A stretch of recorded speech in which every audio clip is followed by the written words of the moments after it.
Hi, I'm Jeff with Chandler Systems, and I'm here today with an upflow filter to talk about things you need to know before installing one.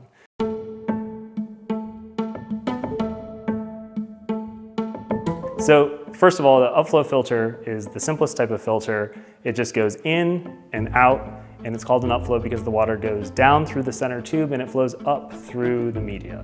This is typically going to either be a carbon filter or a neutralizer. Those are really the only types of media that are going to make sense to use in this type of a format. Now, when you're installing one of these, it just goes in on the left, out on the right. It's always going to come with this bypass. You can bypass the unit by turning these valves. And when they're in line with the plumbing, it's in service. It's going to come with these 90-degree elbow connectors with a 1-inch male NPT thread on it.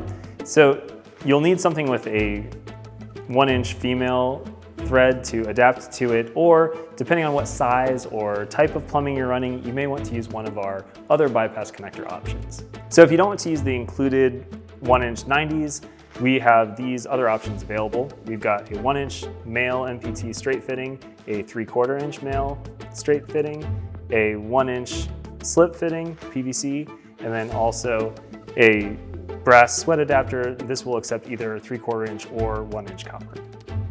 In addition to the bypass connectors, the one other option that we have available for the upflow filter and all of our other filters and softeners is we have a vertical adapter kit that if you're trying to save some space and get it closer against a wall, you can install these vertical adapter elbows that will allow you to mount the bypass upright.